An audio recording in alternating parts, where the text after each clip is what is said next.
kung magkakaroon po ba ng thunderstorm. So, meron po tayong mga station sa North Luzon, South Luzon, sa NCR, sa Visayas at sa Mindanao. Sila po yung nagre-release ng ating mga rainfall warnings at mga thunderstorm advisories. And localized po yung binibigay nating information dito sa regional offices natin. Wala po tayong kasalukuyan na binabantayan na anumang sama ng panahon bukod dito sa low pressure area. And climatologically po, 1 hanggang 2 bagyo po yung ini-expect natin during month of May. At kung papasok man po sa PAR, ang usual track po niya ay sa Eastern Samar or hindi po siya magla-landfall and magdi-deflect lang po siya paakyat pabalik sa Pacific Ocean or papunta sa Japan.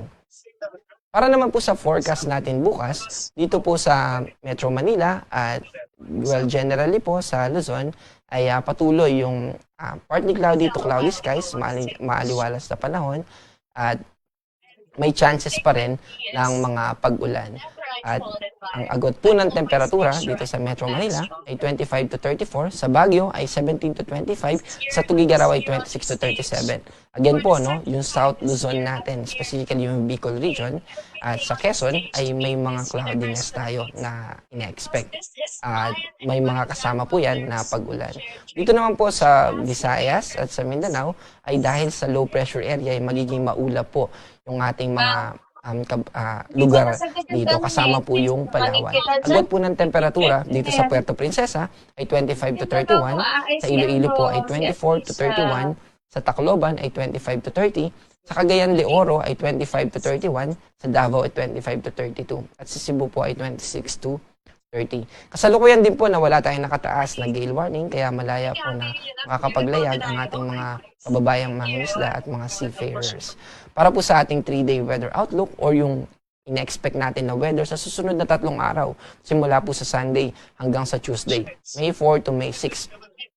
Sa Metro Manila at sa Baguio po, patuloy po yung epekto ng easterlies at partly cloudy to cloudy skies po. Malinsangang panahon na may chances ng isolated rains yung ating ina-expect. Pero sa Legazpi, dahil po sa low pressure area na ating binabantayan ay maulap po sa Sunday at may kasama po yan na mga pag-ulan. Pero sa Monday and Tuesday ay manunumbalik po yan sa partly cloudy to cloudy skies, sabay po nung pag-dissipate, nung ina-anticipate natin na low pressure area. Sa Cebu po, sa Iloilo at sa Tacloban ay sa Sunday mananatili po na cloudy.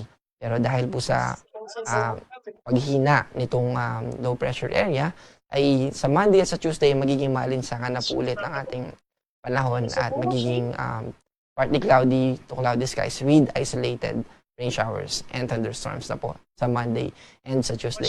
Sa Metro Davao, sa Cagayan de Oro at sa Zamboanga, sa Sunday pa rin po yung maulap natin. Pero sa Monday and Tuesday, ay patuloy na babalik tayo sa partly cloudy skies. Ang ating pong araw ay lulubog mamayang 6:13 at muli pong sisikat bukas ng 5:33 ng umaga. Para po sa karagdagang impormasyon, katulad po ng in-explain natin kanina na thunderstorm advisory, pwede po tayong bumisita sa mga social media pages ng Pag-asa at sa ating website. At ako po si John Manalo. Watch our daily weather update para everyday tayong ready at safe.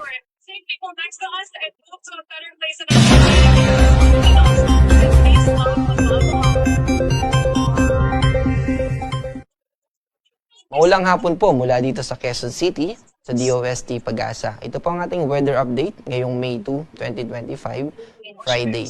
Kasalukuyan po na yung binabantayan nating low pressure area ay nasa about 280 km east ng Surigao City, Surigao del Norte. Ito po ay magdadala ng maulap na kalangitan na may kasamang mga pag-ulan sa buong Visayas at sa buong Mindanao. Makaka-apekto din po ito sa southern part ng ating Luzon, specifically sa Bicol region, sa Batangas at saka sa Quezon province. Dahil po dito, ay pinag-iingat po natin yung ating mga kababayan, lalo na sa Mindanao, sa tuloy-tuloy na pag-ulan at yung mga nakatira po sa landslide prone areas at saka mga bahaing area ay pinag-iingat po natin. Dito naman po sa Metro Manila at sa natitirang bahagi ng Luzon, easterlies pa rin po ang nakakaapekto. Maaliwalas at mainit pa rin po na panahon ang ating ina-expect at yung mga matataas na heat index ay nandyan pa rin po. Pero yung chances ng mga isolated rain showers and thunderstorm tulad po ng nararanasan natin ngayong hapon at ng mga nakaraang araw ay may mga pag-ulan. Pero hindi naman po ito tatagal. Usually mga 2 hours po ang tinatagal ng mga ito kapag matagal na siya.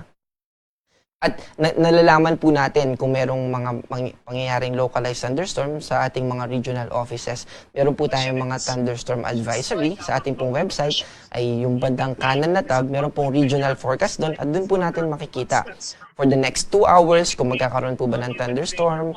So meron po tayong mga station sa North Luzon, South Luzon, sa NCR, sa Visayas at sa Mindanao. Sila po yung nagre-release ng ating mga rainfall warnings at mga thunderstorm advisories. And localized po yung binibigay nating information dito sa regional offices natin.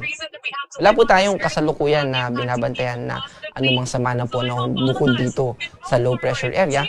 And climatologically po, 1 hanggang 2 bagyo po yung ini-expect natin during month of May. At kung papasok man po sa PAR, ang usual track po niya ay sa Eastern Samar or hindi po siya magla-landfall. Magdi-deflect lang po siya, paakyat pabalik sa Pacific Ocean or papunta sa Japan.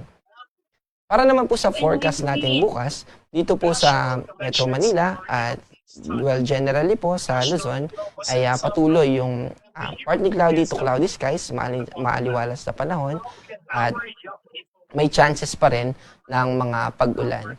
At ang agot po ng temperatura dito sa Metro Manila ay 25 to 34, sa Baguio ay 17 to 25, sa Tugigaraw ay 26 to 37. Again po, no, yung South Luzon natin, specifically yung Bicol region, at sa Quezon ay may mga cloudiness tayo na ina-expect. At may mga kasama po yan na pag-ulan.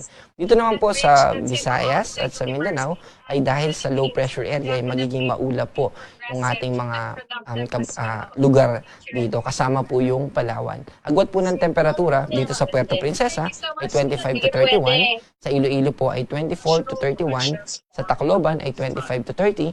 Sa Cagayan de Oro ay 25 to 31. Sa Davao ay 25 to 32. At sa Cebu po ay 26 to 30. Kasalukuyan din po na wala tayong nakataas na gale warning kaya malaya po na makakapaglayag ang ating mga kababayang mangingisda at mga seafarers. Para po sa ating 3-day weather outlook or yung na-expect natin na weather sa susunod na 3 araw, simula po sa Sunday hanggang sa Tuesday, May 4 to May 6. Sa Metro Manila at sa Baguio po, patuloy po yung epekto ng easterlies at partly cloudy to cloudy skies po. Malinsangang panahon na may chances ng isolated rains yung ating ina-expect. Pero sa Legazpi, dahil po sa low pressure area na ating binabantayan ay maulap po sa Sunday at may kasama po yan na mga pag-ulan. Pero sa Monday and Tuesday ay manunumbalik po yan sa partly cloudy to cloudy skies kasabay po nung pag-dissipate, nung ina-anticipate natin na low pressure area. Sa Cebu po, sa Iloilo at sa Tacloban ay sa Sunday mananatili po na cloudy. Pero dahil po sa paghina nitong low pressure area ay sa Monday at sa Tuesday magiging maalinsangan na po ulit ang ating panahon at magiging partly cloudy to cloudy skies with isolated rain showers and thunderstorms na po sa Monday and sa Tuesday. Sa Metro Davao, sa Cagayan de Oro at sa Zamboanga, sa Sunday pa rin po yung maulap natin. Pero sa Monday and Tuesday ay patuloy na babalik tayo sa partly cloudy to cloudy skies. Ang ating pong araw ay lulubog mamayang 6:13 at muli pong sisikat bukas ng 5:33 ng umaga. Para po sa karagdagang impormasyon, katulad po ng in-explain natin kanina na thunderstorm advisory, pwede po tayong bumisita sa mga social media pages ng Pag-asa at sa ating website. At ako po si John Manalo. Watch our daily weather update para everyday tayong ready at safe.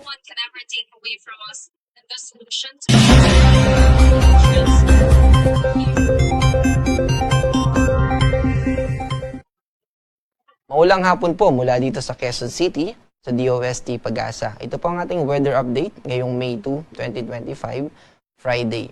Kasalukuyan po na yung binabantayan nating low pressure area ay nasa about 280 km east ng Surigao City, Surigao del Norte. Ito po ay magdadala ng maulap na kalangitan na may kasamang mga pag-ulan sa buong Visayas at sa buong Mindanao.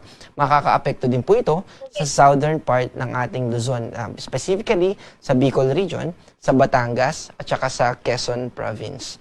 Dahil po dito, ay pinag-iingat po natin yung ating mga kababayan, lalo na sa Mindanao. Sa tuloy-tuloy na pag-ulan at yung mga nakatira po sa landslide-prone areas at saka mga bahaing area, ay pinag-iingat po natin. Dito naman po sa Metro Manila at sa natitirang bahagi ng Luzon, easterlies pa rin po ang nakakaapekto. Maliwalas at mainit pa rin po na panahon ang ating ine-expect at yung mga matataas na heat index ay nandyan pa rin po. Pero yung chances ng mga isolated rain showers and thunderstorm tulad po ng nararanasan natin ngayong hapon at ng mga nakaraang araw ay may mga pag-ulan. Pero hindi naman po ito tatagal. Usually mga 2 hours po ang tinatagal ng mga ito kapag matagal na siya. At nalalaman po natin kung merong mga pangyayaring localized thunderstorm sa ating mga regional offices. Meron po tayong mga thunderstorm advisory sa ating pong website, ay yung bandang kanan na tab, meron pong regional forecast doon at doon po natin makikita for the next 2 hours kung magkakaroon po ba ng thunderstorm. So meron po tayong mga station sa North Luzon, South Luzon, sa NCR, sa Visayas at sa Mindanao. Sila po yung nagre-release ng ating mga rainfall warnings at mga thunderstorm advisories. And localized po yung binibigay nating information dito sa regional offices natin. Wala po tayong kasalukuyan na binabantayan na anumang sama ng panahon bukod dito sa low pressure area. And climatologically po, 1 hanggang 2 bagyo po yung ini-expect natin during month of May. At kung papasok man po sa PAR, ang usual track po niya ay sa Eastern Samar or hindi po siya magla-landfall and magdi-deflect lang po siya paakyat pabalik sa Pacific Ocean or papunta sa Japan. Para naman po sa forecast natin bukas, dito po sa Metro Manila at generally po sa Luzon ay patuloy yung partly cloudy to cloudy skies, maaliwalas na panahon at may chances pa rin ng mga pag-ulan. At ang agot po ng temperatura dito sa Metro Manila ay 25 to 34, sa Baguio ay 17 to 25, sa Tugigaraw ay 26 to 37. Again po, no, yung South Luzon